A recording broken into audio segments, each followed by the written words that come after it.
What's up, everyone? Welcome back to another session of Coffee and Martial Arts. Coffee Reloaded, by the way. Haha! Salud, salud, salud. Cheers. Yes, great. And we have a great show today, an amazing guest, okay? But before we go there, you know me, I got to say the proper announcements and thank yous and appreciation and gratitude and stuff, okay? So I just want to remind you that we're going live through our Facebook page of Master Frank Soto Kinetic Dragon, okay? Please follow us on the page. Like and share this video. That really helps with the algorithm and all that stuff of social media. So we spread the message more, okay? So we're going live through our Facebook page of Master Frank Soto Kinetic Dragon. Please like the page. We're also going live through the International Hall of Fame of Argentina page of Facebook, okay? These are an amazing group of amazing martial artists, okay? And they have their own magazine down south in Argentina, the Revista Internacional Hall of Fame of Argentina. That's the cover of the magazine of August, September 1. It's already in the making. It should be out this week or next week. There's our article there. So thanks to Master Juan Martin Alvarez from Buenos Aires for including us here and let us go live on their page. Okay. We are also going live through our YouTube channel. Okay. Please subscribe to the Kinetic Dragon channel and click on the little bell so you get notified every time we go live. We usually are going live every Thursday now, okay? So thank you again, everybody, for watching. I know we haven't been here. I'm sorry about last week. Some emergency came up and I couldn't go live on Thursday. So I apologize to everybody, but we are here and we are back. And like I said, we have an amazing guest. So please leave your comments or ask your questions. I'm going to try to post everything here. Every questions, just keep it respectful, okay? Always, that's important. Okay, so before we bring our guest in, okay, let me just share a little bit about him. Okay, here we go. Okay, and I'm going to share a little bit of his bio, okay? So we have today no more and no less than Grandmaster Anthony Kleeman. Yes, sir. He is currently has his place, or he teaches at LA, at the LA area. Okay, so if you want to contact him, we'll give you his social media contacts and stuff today. So he is a very popular instructor in the Filipino world. Okay, he's been around for a very long time. And he is a grandmaster under the late Supreme Grandmaster Cacoy Canete, which was, to me, and I'm going to say this in a very respectful way, he was Master Yoda, okay? Basically, Master Yoda lived in the Philippines, and he usually came. Actually, I met him back in 2001 in Mexico City when he taught a seminar organized by Maestro Angel Postigo. So, it was amazing to see him move, and he will use that the Filipino stick, you know, and walk like Yoda basically. And then when he started moving, it was unbelievable. He will throw people around and stuff and laugh. So and laugh pretty much. I mean it. It was like, wow, I got to meet Yoda. So cool. So an amazing martial artist and with a very good students. So Anthony Kleeman, okay, he has a 10th grade, okay, Eskrima, Eskrido black belt, okay, so he's a grandmaster. I think 10 is right, or 11. Okay, we'll confirm that, but this is, I think, current. 9th grade in Pangamot, okay, which is another style of the Filipino arts. 5th Dan in Ukidokan, the Benny Urquidez system. Wow, that's so cool. Sikaran system for Dan, modern arnis, first Lankan black, okay, Tang Sudo, first Dan, and martial arts wrestling, first Dan, and first Dan in judo, okay? So you can tell, and also a boxer, okay? And he trained with in the Cacoy Canete Doce system since 1985 under the guidance of Grandmaster Martin Gardner, and also trained personally with the Supreme Grandmaster Cacoy Canete. He was the man, lived up to 90, I think it was 96 or 97, very old, very, cool. He lived the life of the martial arts master, basically. Okay, so today we have a man with a mission, okay, to promote, develop, and propagate the art, sport, and practical applications of Eskrima, Eskrido, Pangamot, and the Filipino martial arts through teaching the curriculum of the Cacoy Doce World Federation and the Doce Fighting Art System. So let's welcome the man of the hour. Okay, let me show you there. That's the one I was trying to show. Let's welcome the man of the hour, the one and only Grandmaster Anthony Kleeman. Hello, sir. Hello, Frank, and hello, everybody else. Thank you for the great introduction. I really appreciate that. It was interesting. It was interesting that you mentioned, you compared Cacoy to Yoda, or I often do the same thing because there's very few martial artists around who have. He basically trained in martial arts, in many different martial arts, but in Eskrima and boxing and those kinds of things for 90 years. He started training when he was 6 years old, and he was still active in training when he was 96, and he passed away. So there's very few people in the world that have lived to be 90, let alone train martial arts for 90 years, right? So, yeah, he truly was a very special individual. And, for those of us that were touched by him and had a chance to work with him for a long period of time, all of us feel like we were imprinted with the mission of sort of propagating what he had to teach. But also, it's also about the value of martial arts in general. I mean, I think we live in a time right now where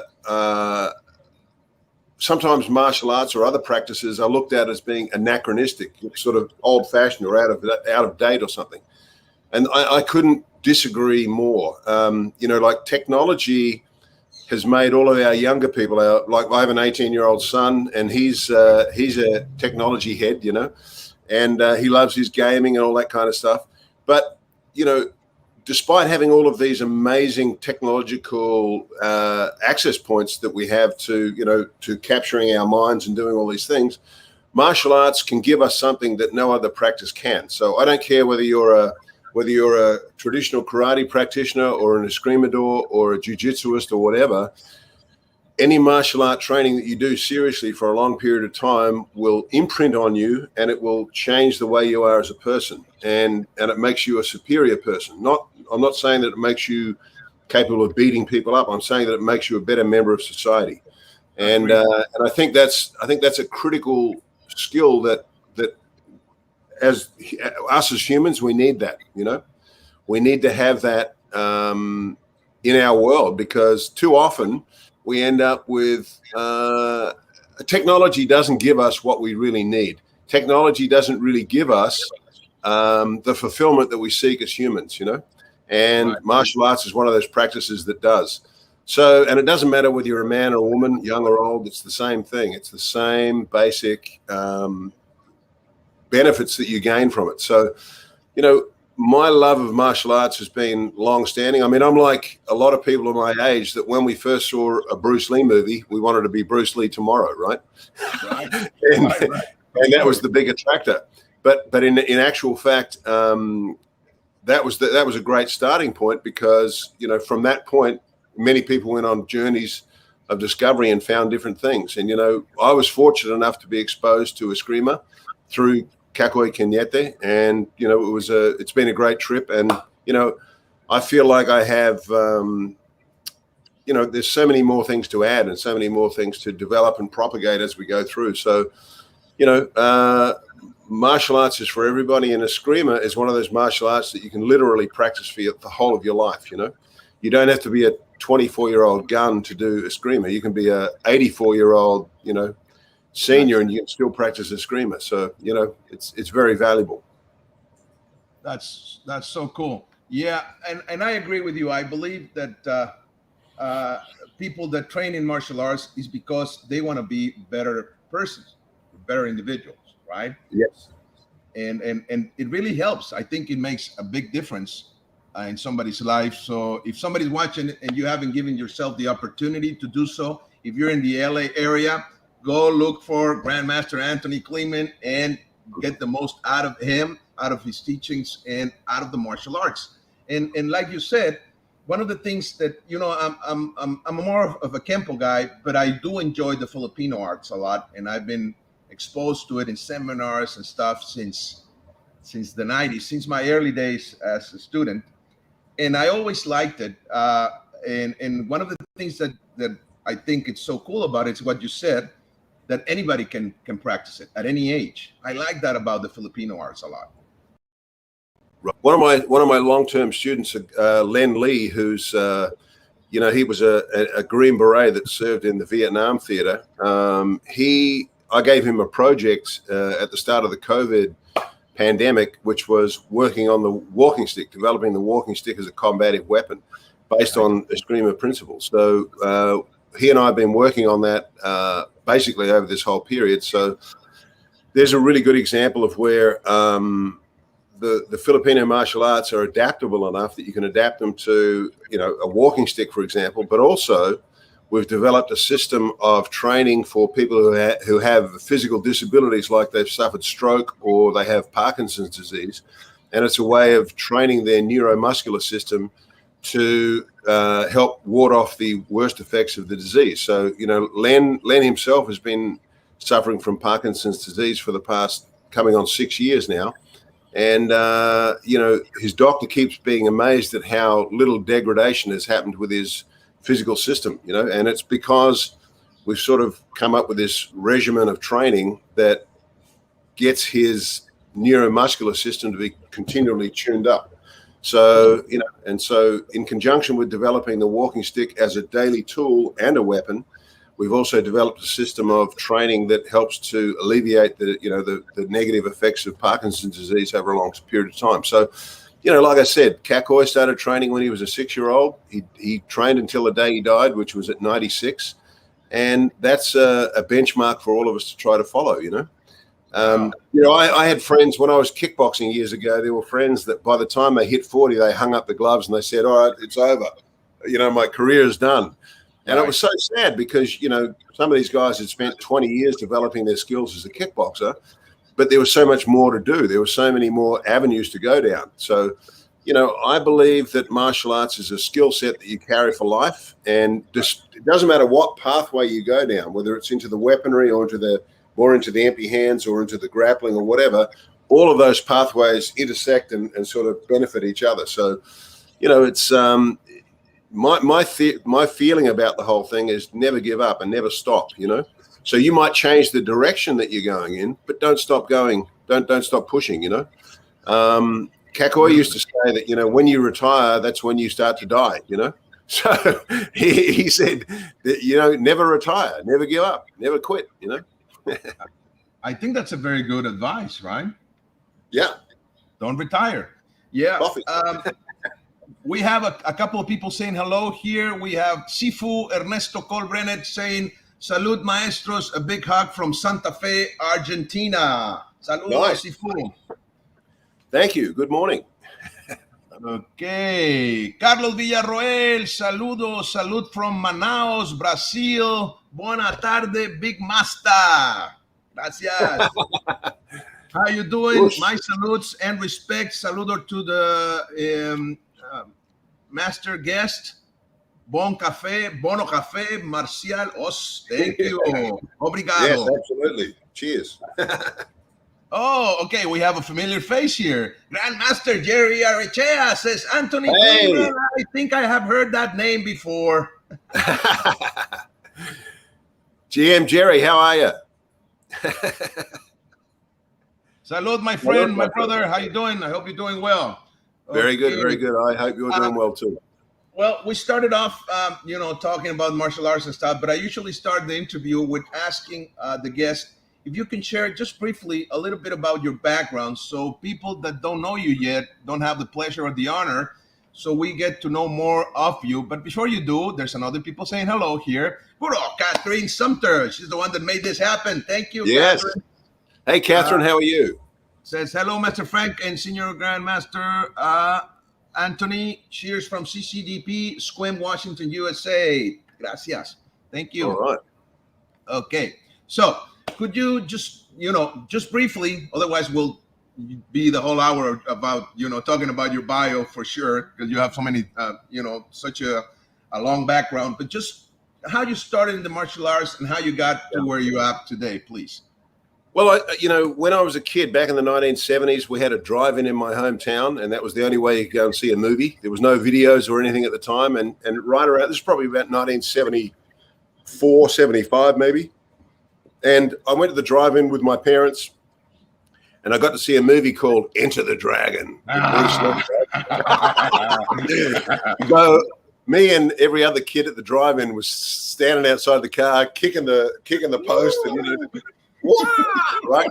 So instantaneously, all of us kids wanted to be Bruce Lee, right? So that was my first sort of inkling that there was this thing called martial arts, and then there was a dojo in my town which taught Korean martial arts, which was Tang Sudo, and in conjunction with the Tang Sudo at that time, they had modern arnis and they had martial arts wrestling. So when I started training, I trained for about a year and a half, as a kid, as a 12, 13-year-old kid.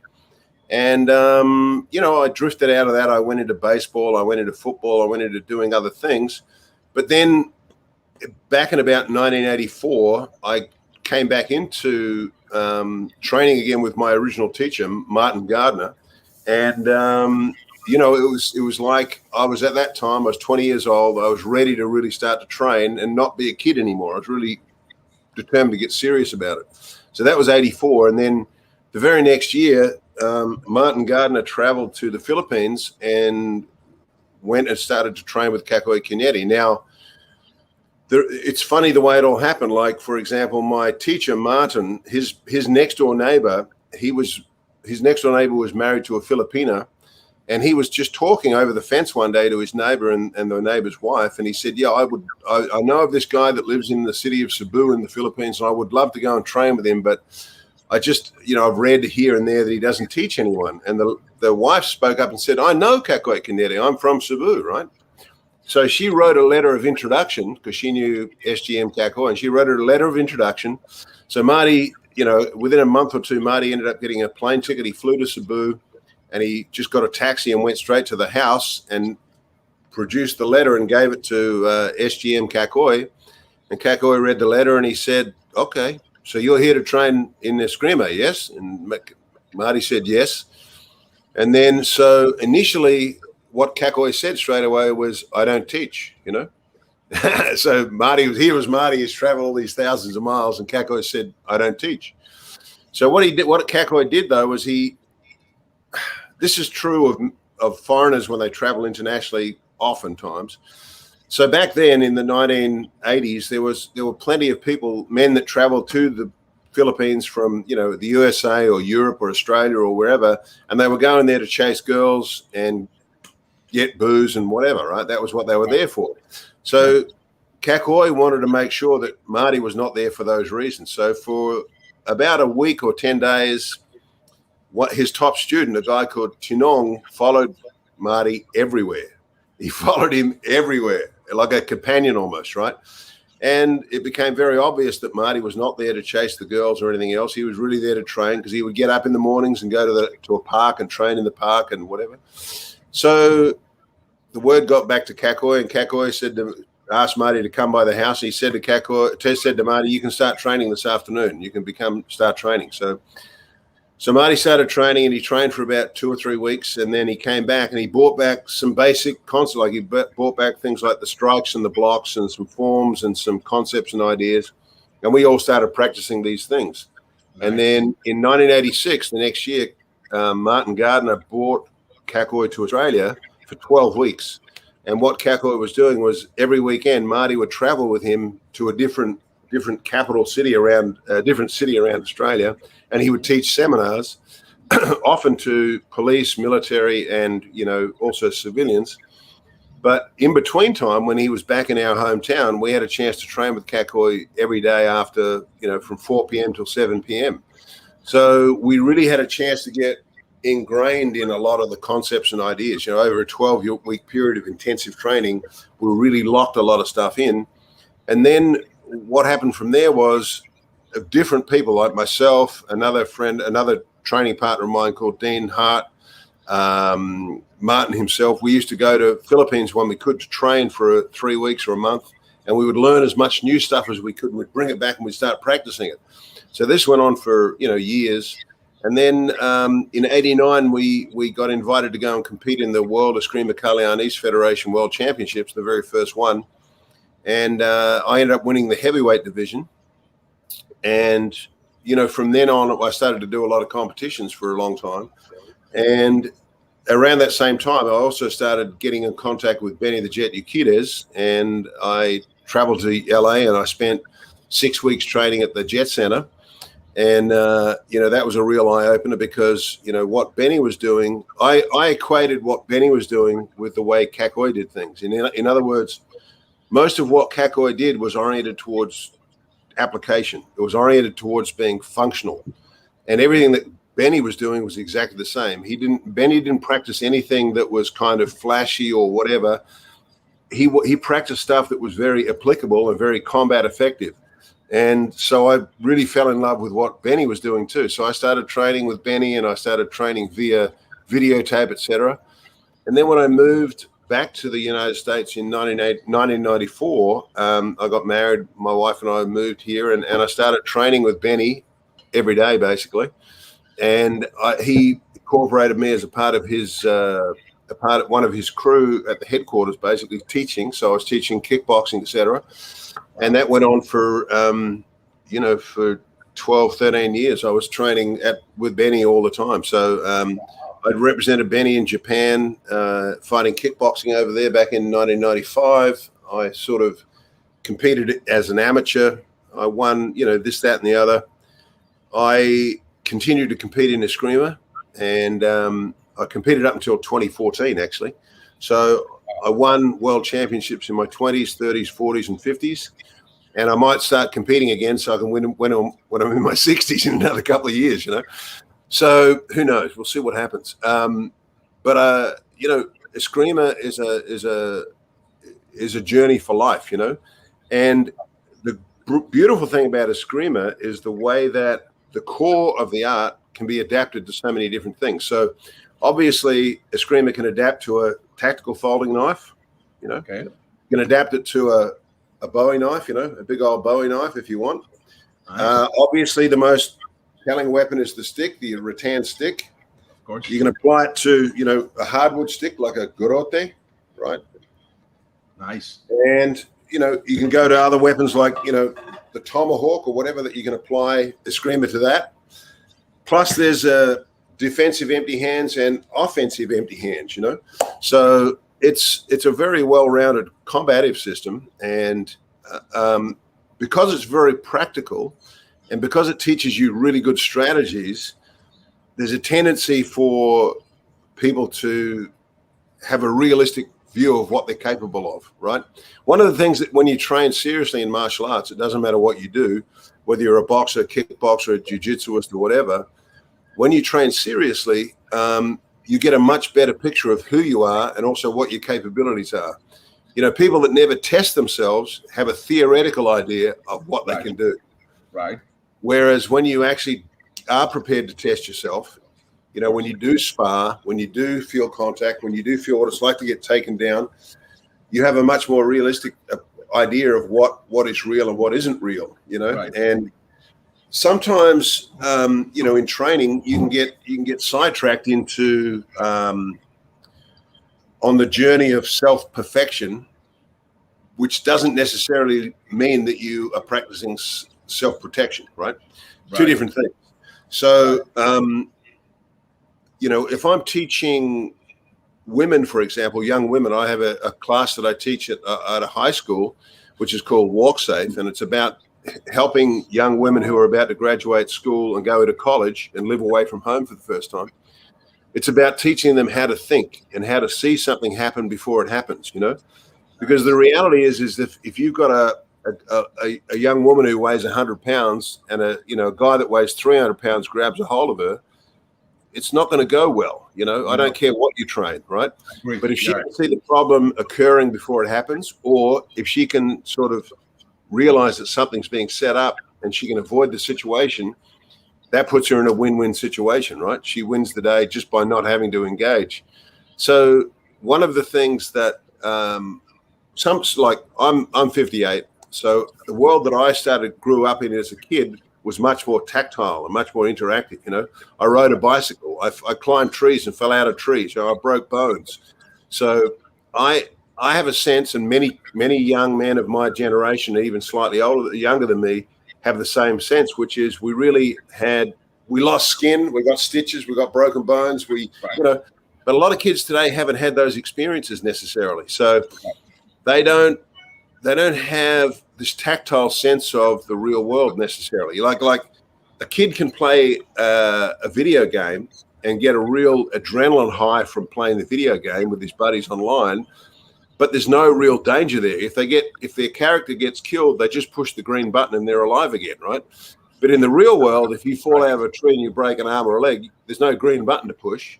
You don't get that arm fixed instantaneously. You got to, So there's a level of learning there that you get from martial arts that is, it's valid today as it was 1,000 years ago, and it'll still be completely valid in 1,000 years' time, despite where we end up technologically, right? So a part of us as humans is that a part of our makeup isn't, the world, technology demands that we interact with it, but also that we get very, very good at being semi-machines in our own way, the way it wants us to think and practice things and do things, right?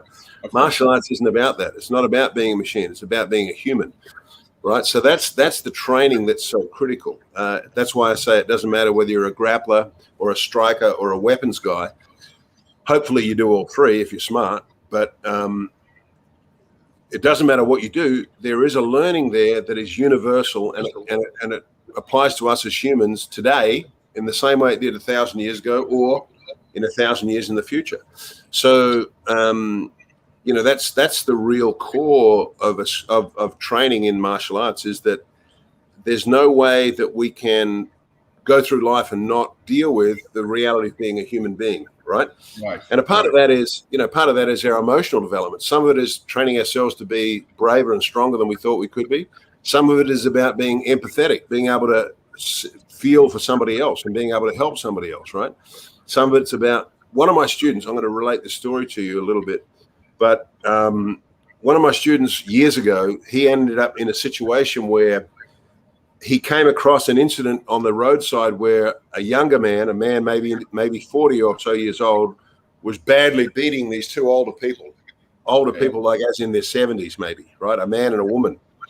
And the woman was bleeding from the nose and mouth. The old man was bleeding from the nose and from the ears. He was badly gashed, and this guy was just beating them, right? So my student, he pulled over and he grabbed this guy and choked the guy out, right? Ended the fight.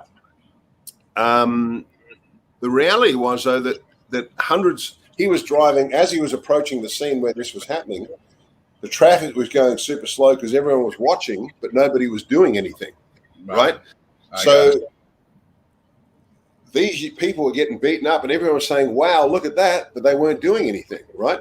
He was the only one that stopped and did something, right? So the point is, part of his makeup, part of his martial arts training gave him the idea, the impetus, the drive to stop and make something happen, right? So if he wouldn't have stopped, who would have stopped, right? Who knows? Maybe somebody would have stopped. Maybe no one would have stopped. Maybe they would have got beaten to death. I don't know. But the point is, because of his training, because of his background, he was prepared to stop and do something. And I think that's a valuable thing that applies in life, right? So it's not about looking for problems, but it is about being able to step in and help things, fix things if some things need fixing, maybe, Right. So, the protector's attitude, the protector's behavior, right? Right. We have people saying hello. Let me just mention some of them. Danny Arnold. Hello, sir. Hey. Says, Magandang umaga. Buenos dias. Good morning to you, gentlemen from Seattle, Washington. Thank you, sir. Good morning. Good morning. Good morning. Hey, Fer Luis Rodriguez, salud from Celaya, Guanajuato, Mexico. Thank you, sir. Hey. Good morning. Okay. Grandmaster Gary says, tell Master Frank some of your stories working with Steven Seagal. Nice. Oh, do you want me to? Well, just good ones. Yeah. I mean,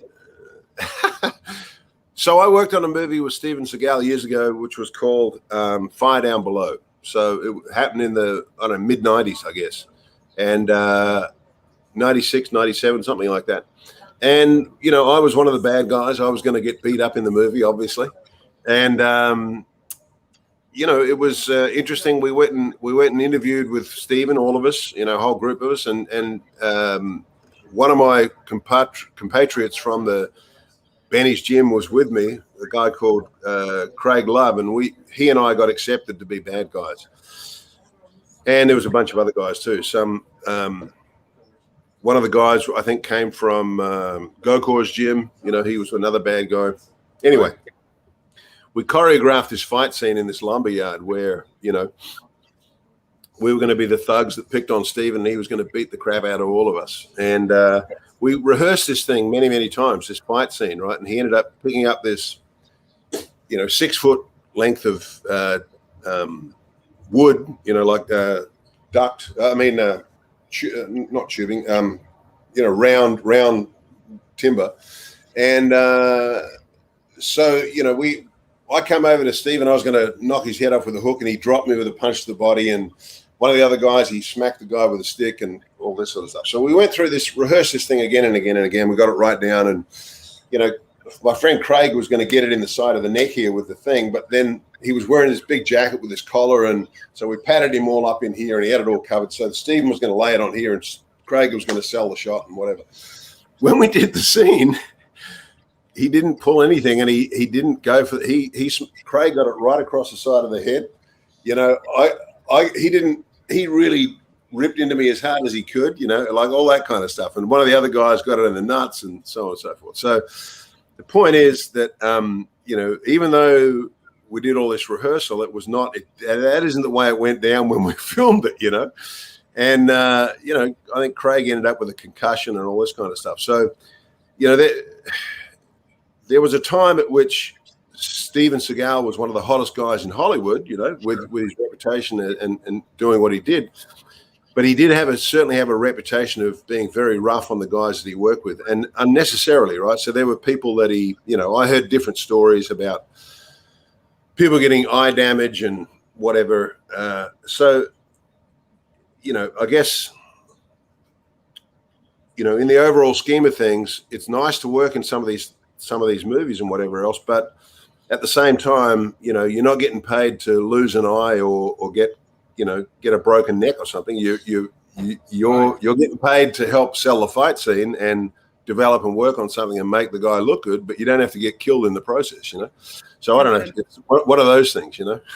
And I guess as a martial artist, we always want to look out for our partners, right? Because they're helping us learn. And you put yourself in a vulnerable situation when you're sparring or dumbing up for somebody or helping somebody out to make them look good, right? So you respect that kind of consideration and respect and you know, that the other guy is going to take care of you. Otherwise, well, I would definitely, with all due respect, I will never be a sparring partner or a training partner with Mr. Seagal or somebody like that, because, well, it's hard, right? It's hard. If he goes that way, it's hard, but you know, it is what it is. Let's see. Jose Antonio Fonseca has a question. Good morning, Master Frank. I would like to ask a question to Grandmaster Anthony. He says, in the Philippine martial arts, what do the terms panantukan and pananjakman mean? As always, a great show. Greetings from Mexicali, Mexico. Saludos. Saludo. Yeah. So panantukan, the system I train, you know, Cacoy Canete, Doce comes from the central Philippines, the Visayas region, from the city of Cebu. So there are essentially two language groups, or two main language groups in the Philippines. One is in the north, Tagalog, which is the national language of the Philippines. And the second one is Visayan. The language is Visayan, but there are many different dialects, right? So most of the Philippines, actually, once you get out of Manila, once you start heading south, many people speak Visayan or a dialect of Visayan. So panantukan is not a term that's used in the Visayas. It's actually called Pangamot, empty hand. So Pangamot is a combination of two words. Pang refers to skill, and kamot means hand, skillful hand. And then there's a second side to that, which is called Kilat kamot, which means lightning hand, right? So they're two. One is offensive, one is primarily defensive. So in Pangamot, a lot of it is about parrying, redirecting. Maybe it's throwing, maybe it's disarming, maybe it's stripping a weapon, etc. And in Kilat kamot, it's about doing the same thing, redirecting, changing, but then you're countering with eye rakes, elbows, headbutts, knees, that kind of stuff, you know. So it's much more contact oriented. So, but they both play off each other. So, like I said, in the systems that I train in, we train Pangamot and Kilat kamot. So they're sort of two halves of the same coin. One is offensive and one is defensive. Okay. Yeah. And what does panantukan mean then? So I think it's it's a term that was popularized here in the United States. And from those words, right?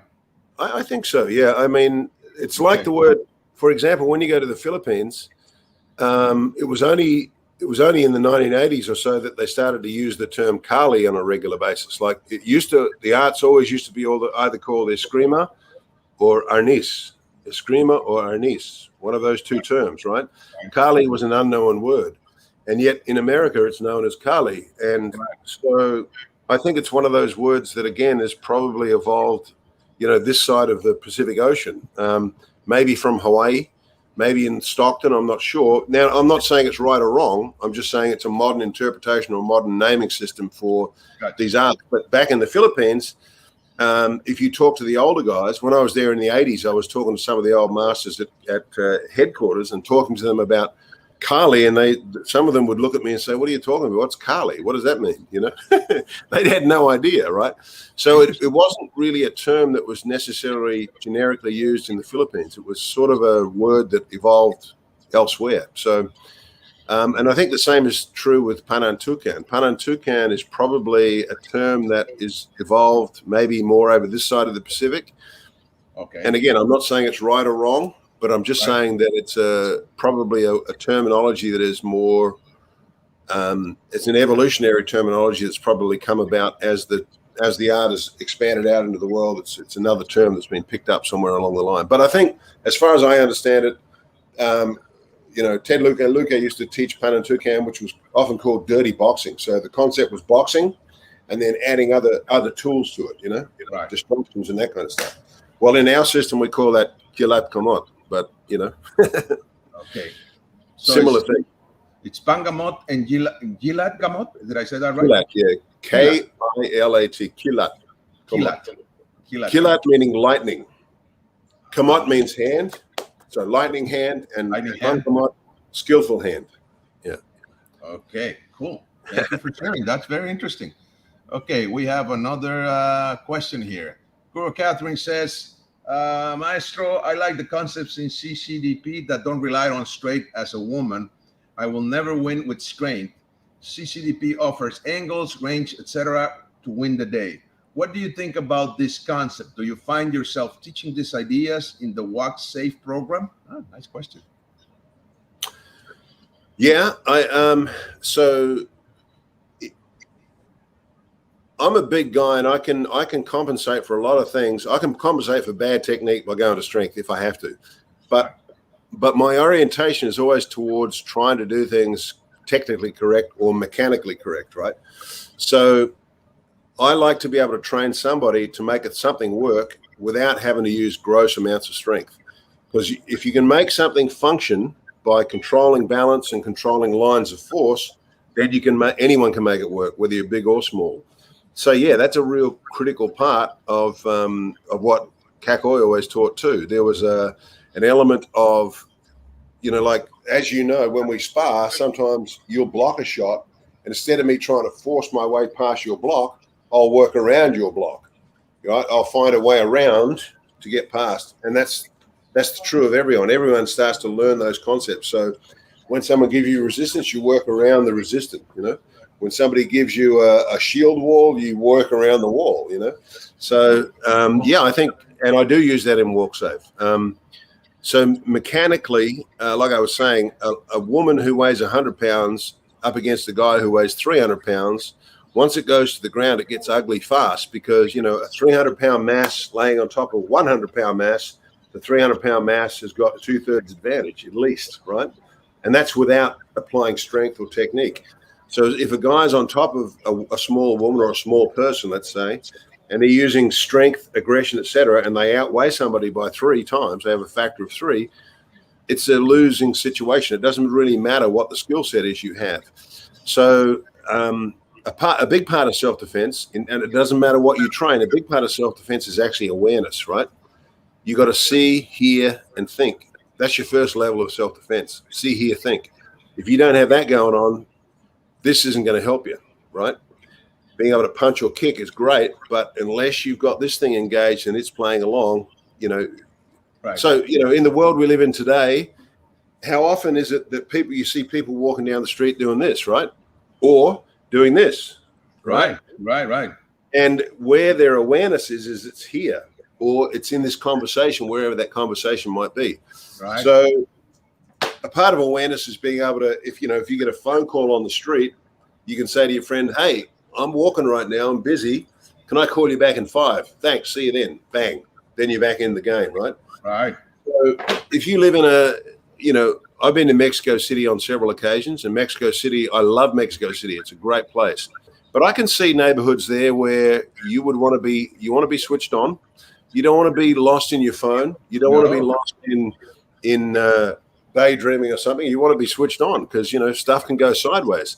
Same thing in Manila, same thing in Cebu, same thing in Los Angeles. It's sort of like, it's a universal truth. When you're in a place that's has a lot of population, and some of that population are going to be, street criminals, or have, they see you walking down the street and you just got out of a nice new Porsche and you're wearing designer clothing and you got a, $2,000 handbag, and you've got, you're a target, like it or not, you're going to be a target. So, like, being smart about what you do is like, I own a couple of nice watches, which I've picked up gradually over the years. But when I go to the Philippines, I don't take a really nice watch or a gold chain or whatever. I wear no chain and I wear a Timex, right? And I'm just being practical, right? Right. So if you're wearing a Timex, if you're wearing a Rolex, you could be a target. If you're wearing a Timex, you're probably not going to be a target, right? So it's like planning not to fail. The decisions you make, it's nice to look nice. It's nice to be well dressed. It's nice to have a nice car. But there are certain circumstances in which that stuff doesn't fit. And if you start to take that into the world and present yourself that way wherever you go, there are certain circumstances under which you become a target. You present yourself as being a target. So, a lot of self-defense is about awareness, and also just planning, thinking about what you're doing. So it doesn't guarantee that you're not going to be targeted, but the chances of you being targeted get less the more you think about what you're doing before you do it, and stay aware, right? So that situation I talked about, you got a 300-pound man and a 100-pound smaller person. Okay. When it comes to somebody grabbing you and putting you on the ground, it's a bad equalizer. It's very hard to equalize that situation just with your physical self. Usually it means you've got to pull this out and shove it through the guy's neck, right? Or whatever. That's the only way it's going to happen. So you don't want to end up there. Nobody does. Right. Agree. Okay, we have some more people saying hello. Rafael Herrera, salud from Spain. Grandes maestros. Saludos, Rafael. Okay. Hello. Danny Arnold says, Kilat Gamot sounds extremely intriguing to me. I'm very interested. I wonder if there's any instructors here in the Pacific Northwest region. The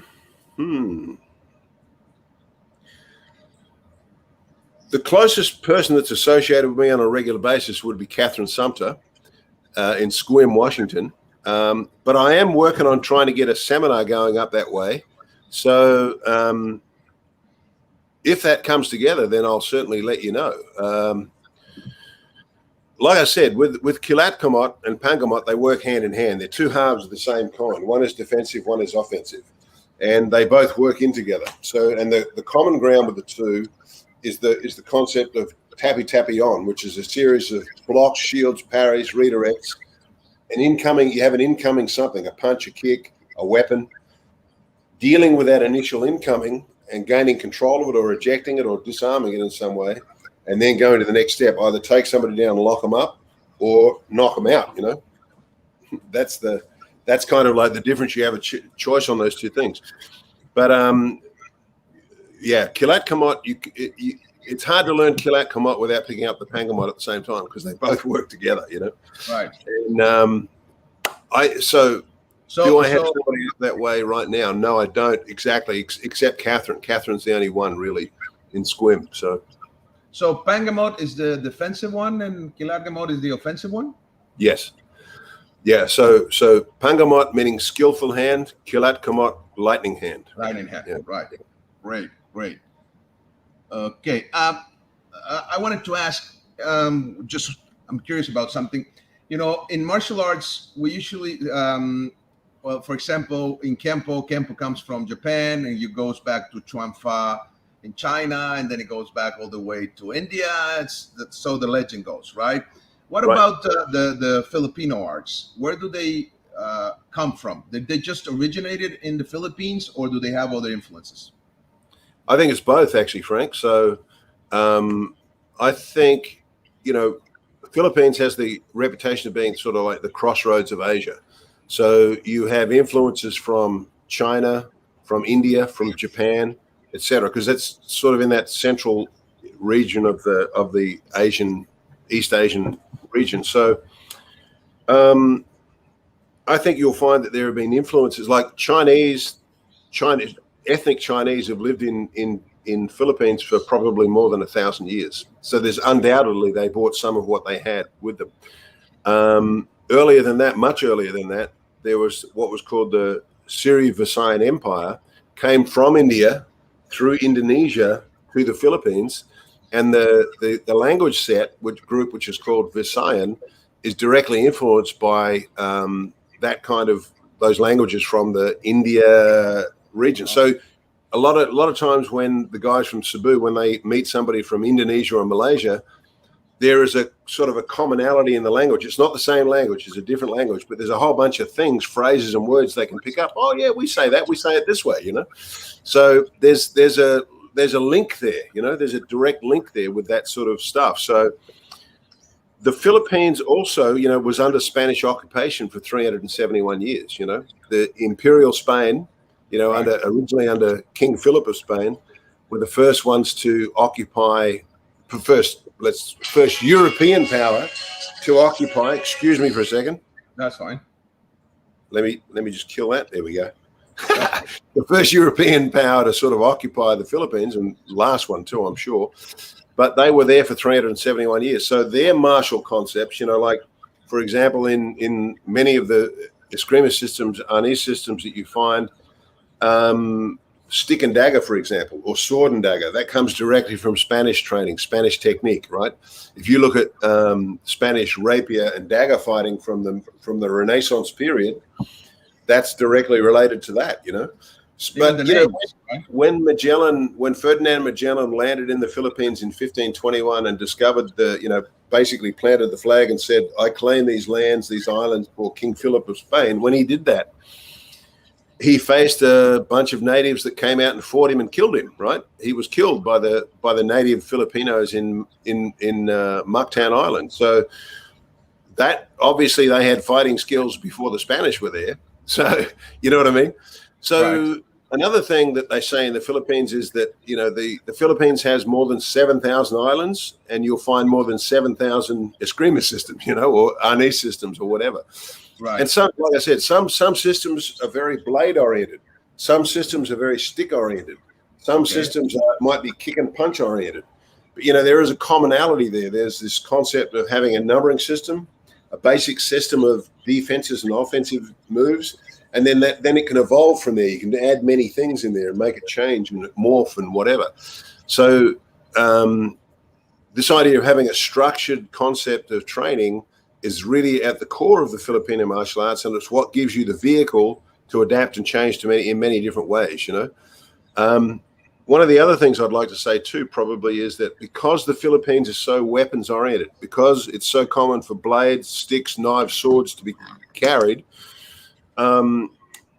that's also a big the last place you want to be in a knife fight is on the ground with somebody rolling around on top of you trying to put a blade into you, right? Oh, yeah. So the Filipinos sort of didn't really evolve or develop a lot of ground fighting techniques, simply because if somebody's got their arm free and they've got a knife in their hand and they're on top of you, or you're on top of them, it doesn't matter. If this arm is free, every time they touch you, they're doing massive damage. So it doesn't take much to get, you know, a cut here or a thrust here or in the body or in the kidneys or anything else. You know, that does huge damage. You know, I can reach out and flick you with a jab and maybe give you a blood nose, maybe, but you're not going to die from that. But I reach out and flick you in the carotid artery with my razor sharp blade. That's your life right there, right? So ground fighting, when it comes into a society that carries weapons a lot, you know, a lot of bladed weapons, etc., ground fighting doesn't make any sense at all. The last place you want to be is on the ground. You want to be on your feet where you can move, you know? I agree, yes. I ask this because I see that there's a certain type of universal application within the Filipino arts. And that's why a lot of us, different martial artists from different styles, we kind of take from the Filipino arts. For example, in the Kempo arts, in Kempo, we teach first the open hand, and then we add the weapons at the higher levels, which is the opposite from what I've heard in the Filipino arts, right? Maybe correct. I'm wrong. Okay, so no, that's correct. Yeah. So that's why I'm asking, because I see this universal application, you know, the same angles with the weapon, and it's so easy. For example, you know, to go and adapt from a Kempo system, just add the weapons and add the Filipino. I mean, it works so well. The Filipino arts, when you add it to your own way of moving, it works so well, and the flow, the fluidity of it, and the timing and all that. That's why I'm asking, because I see how there are connections to other arts, right? Right. Well, I think the thing is that I've found, especially when I've got a chance to travel around a lot and train with different people, sometimes from a Kung Fu background, sometimes from a Taekwondo background, sometimes they're boxers or kickboxers, etc. What I've often had a chance to do is to see that what I teach or what we have to teach tends to complement what people already have. In other words, and I find that a really smart way of approaching it. So instead of me showing up and saying to everybody, you can forget about your Taekwondo, you can forget about your boxing, just you're going to do what I teach you now. That's not the way to go, because simply put, the Filipino martial arts tends to enhance what you already have.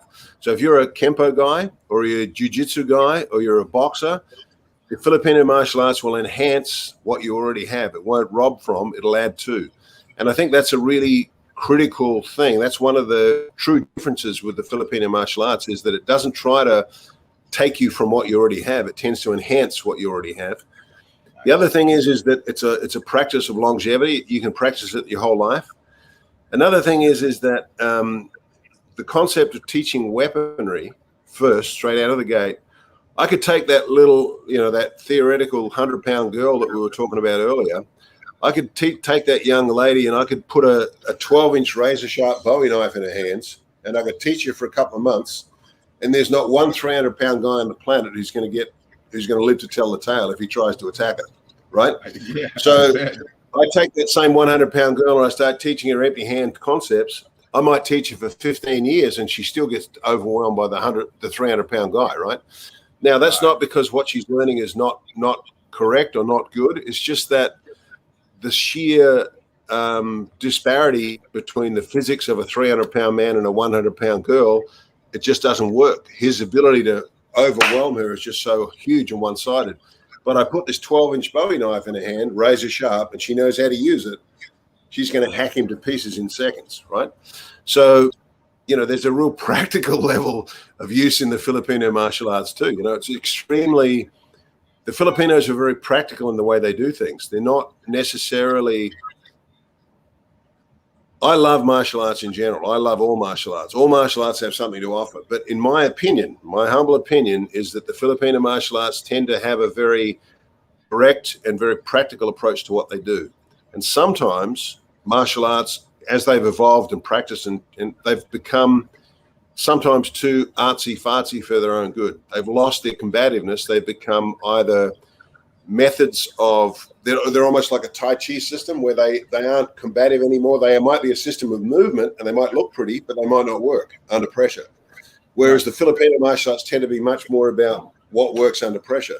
And that's, in that way, it tends to enhance whatever you do. So if you're a boxer, you learn Filipino martial arts and suddenly you got this thing that really, how to play with weapons, right? You're a jiu-jitsu guy and it gives you a new appraisal of the way you play your jiu-jitsu game on the ground, and really gives you, if you're a kickboxer, it gives you a whole new set of tools, but it doesn't rob from what you already have. It enhances what you already have. So nice. Maestro Jerry Arrechea says, great to see two of my best martial arts friends sharing experiences. Great show, Frank. Thank you. And thank you, Grandmaster Anthony, to always be in my corner. Nice. Absolutely. Nice. So we are running out of time. It's been almost an hour already. If people want to reach out to you, look for classes or seminars, where can they find you, sir? Yeah, the best place is just go to the Facebook page and check that out, because any upcoming seminars or whatever that I have, I'll post that. Also, because of some of the requests that I've had coming my way from students, I think I am going to hold another Zoom seminar very soon, an open Zoom seminar for whoever wants to get on board. Because like I said, at the moment, the seminar I have coming up this weekend is a closed seminar for a certain group of students. But I'm going to probably hold an open seminar, which will be, I'll advertise it on my Facebook page, and we'll set it up and get people involved that way. So, yeah. Fantastic. Well, thank you very much, sir. If you want to add something before we close up, before we go. I think that, as I said earlier, martial arts is a critical skill set. One of the things that some people have started to face over this pandemic period is that it's really played a game with their head. The uncertainties of the times we've been living through, and the failures sometimes of the systems we live within have challenged many people. And I think martial arts is one of those practices that will help to alleviate and overcome those things. It'll teach you a lot about your own self-worth and your own self-determination, but also the value of having a podcast like this can't be overestimated either. So, Frank, I wanted to say thank you very much to you, because, by you opening this avenue of communication for me and many others, you're enabling us to reach out to maybe a wider audience than would normally have. And it gives us a chance to help to grow and propagate the martial arts that we love worldwide, So thank you very much, Frank, for putting this together and working on this. I really appreciate it. And, I'm looking forward to seeing many people on the mat in the future. And I look forward to meeting you face to face at one day in the near future, Frank. Thank you. Yes. Well, thank you very much. Thank you for accepting the invitation, for being here on the podcast. It's always a very nice experience. I always learn a lot from all the guests here on the podcast. There's always something to get and to learn from people. So and from somebody who's as skilled and as experienced as you are. It's amazing. Thank you for sharing your time, which is for me the most valuable asset that we have, and for sharing your stories. And thanks everybody that watched this. I do look forward to meet you one day in person, sir, when times allows us to do so. It's hard to travel still right now. It's getting better, but we'll see. Yeah, now here in Mexico, we have problems with going to get visas or passports because there's some certain amount of people allowed in the places and the offices, so there's a longer list and stuff like that. So if you had bureaucracy before in a government's office, now it's like 10 times worse. I guess I should be saying this, but it is what it is. So thank you again. I really appreciate. Thank you for sharing. And anybody who's watching this, if you are in the LA area, or if you want to learn from one of the best Filipino, which I've heard, I'm going to try to quote this. I'm sorry if I'm wrong. Arguably the best Filipino fighter out there within the Doce circuit. So if you can go and meet the man, thank you again, sir. Thank you. And I'll make sure that you get an invite next time I come to Mexico. I'll make sure you're invited. So if you can make it, please come to the seminar. Oh yeah. Next time I'm down there. I'm a little bit far away from Mexico City. It's like almost a 3-hour flight, but okay. But we'll see. I mean, it will be nice. It will be a good excuse to go back and visit. I used to live there back in the early 2000s. So yeah. So thank you again, sir.